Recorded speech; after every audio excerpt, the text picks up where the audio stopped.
चर्चा गरम है। चर्चा गरम है कि बिहार में विधानसभा चुनाव को लेकर के एनडीए में सीट बंटवारा का मुद्दा फंस गया है। स्थिति है कि एक और भारतीय जनता पार्टी और जनता दल यूनाइटेड की ओर से अपने अपने सीटों को लेकर के अंतिम रूपरेखा तय की जा रही है, तो दूसरी ओर चिराग पासवान इस शर्त पे मंजूर नहीं है कि उनको कहीं से भी कमतर आंक करके और जीतन राम मांझी, उपेंद्र कुशवाहा के समकक्ष खड़ा कर दिया जाए। तो बिहार में विधानसभा के चुनाव आगामी कुछ दिनों में उसकी घोषणा भी हो जाएगी।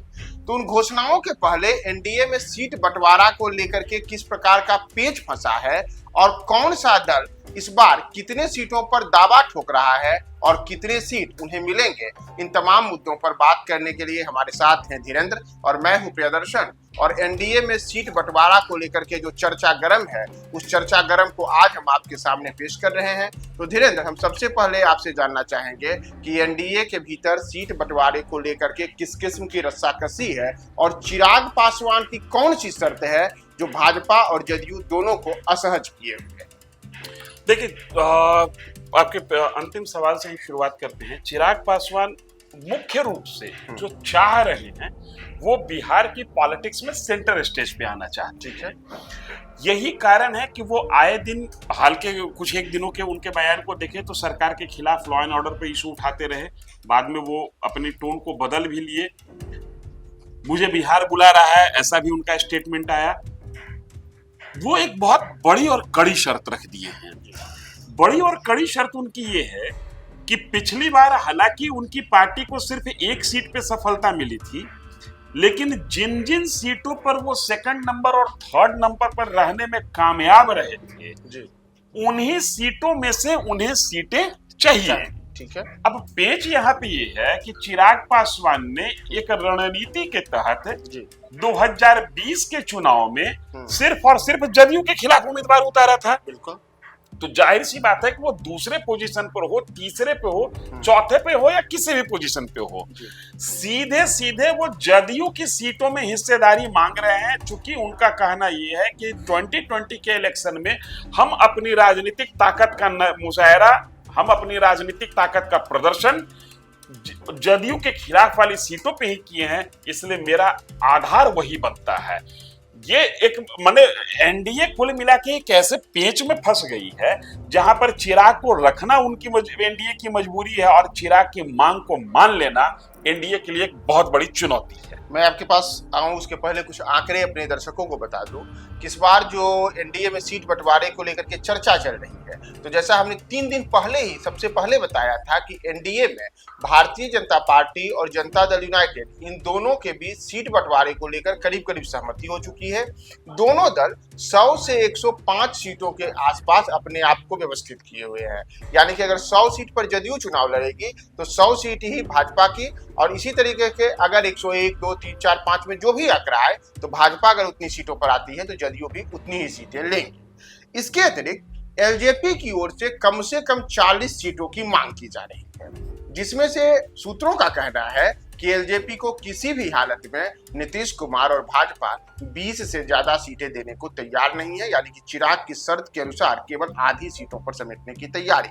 वहीं इन सबसे अलग जीतन राम मांझी की पार्टी हिंदुस्तानी अवाम मोर्चा को अधिकतम 10 सीटों पर चिमटाने की तैयारी है।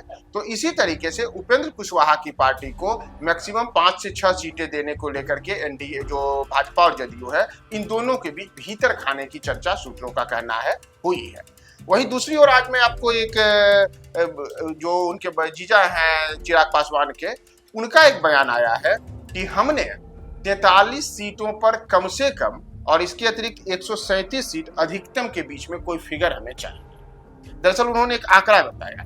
आंकड़ा मैं आपको बता दूं कि दरअसल 2015 में 43 सीटों पर चुनाव लड़ा था एलजेपी ने, और तब बिल्कुल सही है, तब जदयू एनडीए का हिस्सा नहीं थी। और इतना ही नहीं, आज अरुण भारती ने एक और बात कही है कि हमने कभी भी जदयू के साथ मिलकर के चुनाव नहीं लड़ा, मतलब पूरे इतिहास नहीं गवाह है। पूरे मामले में उन्होंने एक नया पेच फंसा दिया कि चाहे तो 43 दीजिए या 2020 में जैसे 137 सीट पर चुनाव लड़े थे तो 137 दीजिए, या इसके बीच का फिगर। और इन बिटवीन जो भी मिले वो जदयू वाले में ही मिले।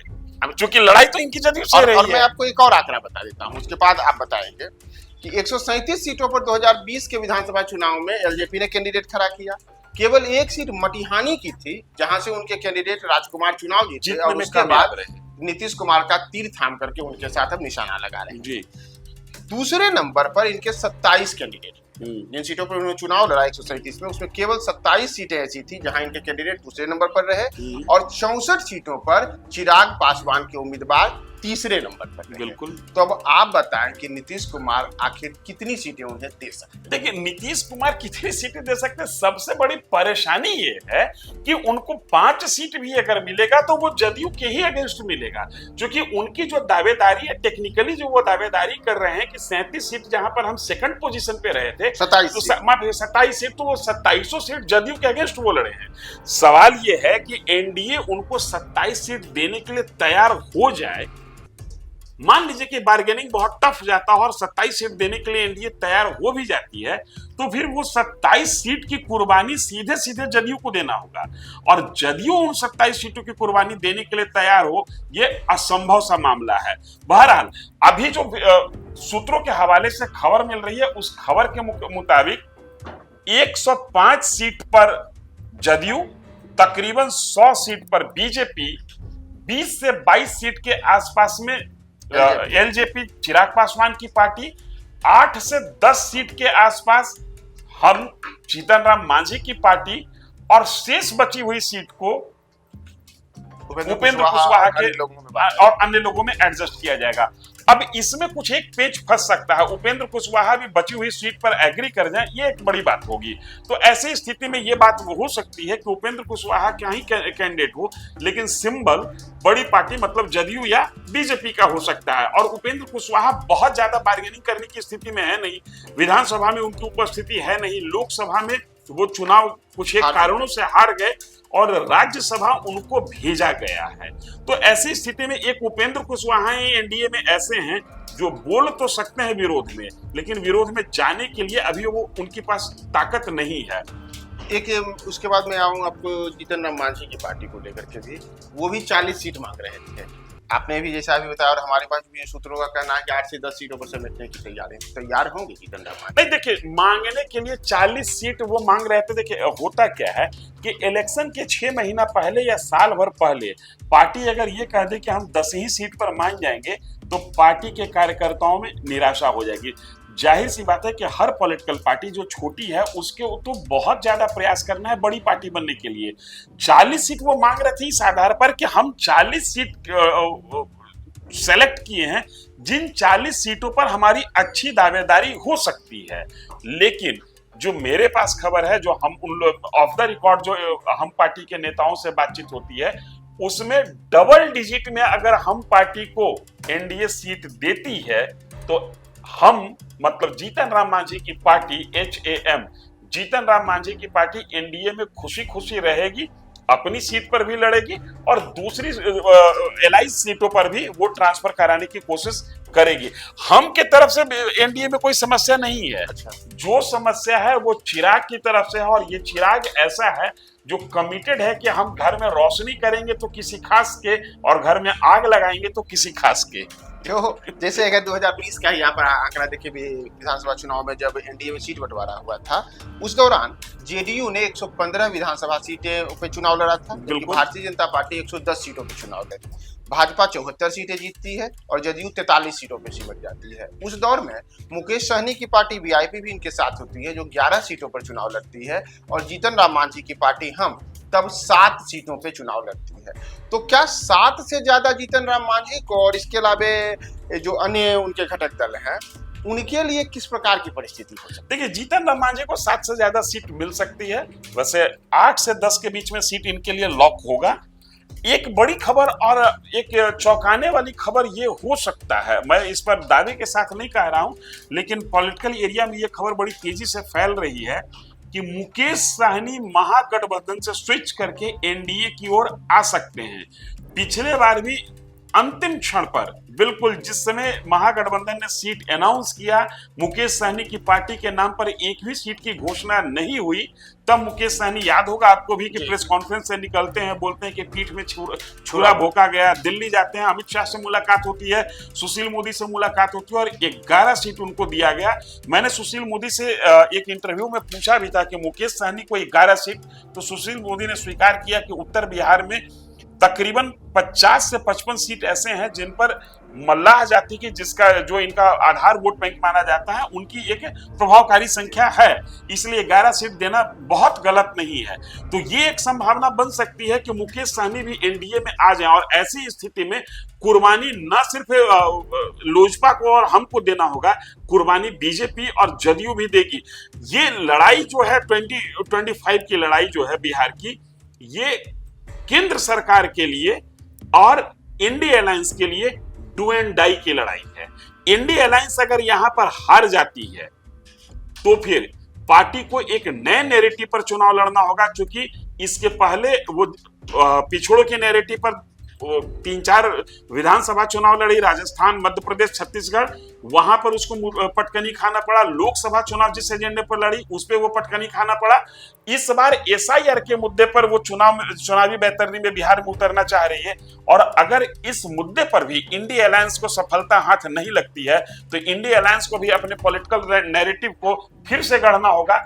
अलायंस रहेगा या नहीं रहेगा ये भी एक प्रश्न होगा। और जिस तरीके से नरेंद्र मोदी की सरकार अभी केंद्र में फंसी हुई है अंतरराष्ट्रीय और राष्ट्रीय राजनीति में, नरेंद्र मोदी के लिए भी बिहार में अगर जो सरकार बनती है एनडीए की, तो एक तरीके से कहिए कि 2024 के चुनाव के बाद बिहार का चुनाव उनके जनमत पर और उनकी पॉलिसी पर एक तरीके से सकारात्मक ठप्पा होगा, एक मुहर लगेगा, जनता की तरफ से उनकी पॉलिसीज की स्वीकार्यता होगी। बड़ा महत्वपूर्ण है ये क्रूशियल समय को समझना, क्योंकि आने वाले वक्त में जिस तरीके से अमेरिका और भारत में बात ठन गई है, टैरिफ वॉर चल रहा है, आर्थिक मोर्चे पर देश को कड़े संघर्ष से गुजरना पड़ सकता है। मैं एक अंतिम सवाल के रूप में आपके पास आऊंगा कि क्या चिराग पासवान की शर्तों को अगर भाजपा और जदयू नहीं मानती है तो चिराग किसी दूसरे के घर को रोशन करने के लिए जल सकते हैं? इसका वाजिब जवाब तो चिराग पासवान के पास ही होगा, लेकिन हम लोग उस समीकरण को टटोल सकते हैं कि क्या ऐसा हो सकता है या नहीं हो सकता है। अब चिराग पासवान के पास ऑप्शन क्या बचता है?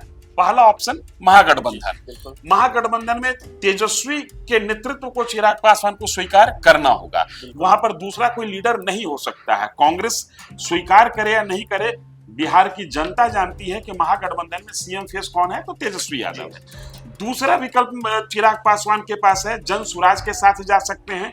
जन सुराज के साथ जाने में जन सुराज की तरफ से चिराग पासवान को बतौर सीएम कैंडिडेट स्वीकार कर लिया जाए, इसकी भी संभावना न के बराबर है, क्योंकि जन सुराज जिस तरीके से 243 सीट पर तैयारी कर रही है, जन सुराज कतई नहीं चाहेगी कि उसकी मेहनत पर मजा कोई और मार जाए। इसलिए मुझे ऐसा लगता है कि चाहे स्थिति जो बने, चिराग पासवान एनडीए छोड़कर जाने की स्थिति में है नहीं। एक तीसरी बड़ी वजह है कि अगर वो एनडीए छोड़कर जाना चाहते हैं तो केंद्र की मंत्री पद उनको गंवाना पड़ेगा, और चिराग पासवान पिछले 6-7 साल से सूखा झेल रहे हैं। बारिश होने की उम्मीद इसी बार है और एक छोटी सी बरसात वो केंद्र में एंजॉय भी कर रहे हैं। तो केंद्र के बरसात को छोड़कर, केंद्र के पानी को छोड़कर, बिहार में मिलने वाले बरसात को छोड़कर वो सूखा झेलने के लिए तैयार हो जाएं, इसकी संभावना मुझे नहीं लगती है। जस्ट ये प्रेशर पॉलिटिक्स है कि ज्यादा से ज्यादा सीट मिल सके, जो अंदर खाने से खबर है 20-22 मैक्सिमम 25 जाते जाते चिराग पासवान की पार्टी को लॉक किया जाएगा। हो सकता है बार्गेनिंग में राज्यसभा वगैरह कुछ मिल जाए, ये एक अलग विषय है, लेकिन सीट शेयरिंग का जो कुल फॉर्मूला होगा वो लगभग यही होगा। और उम्मीद करते हैं कि सीट शेयरिंग सितंबर के 1 से 10 सितंबर होते होते अनाउंस कर दिया जा सकता है। चर्चा गृह में के विशेष कार्यक्रम में हम आपको बता रहे थे कि एनडीए में सीटों के बंटवारे को लेकर के जिस किस्म की रस्साकसी चल रही है, उसमें चिराग एक बड़ी पेंच फंसाए हुए हैं। तो देखना होगा कि चिराग का पेंच किस प्रकार से सुलझता है। तो हम आपको तमाम अपडेट्स बताएंगे। बने रहें न्यूज़ नेशन के साथ।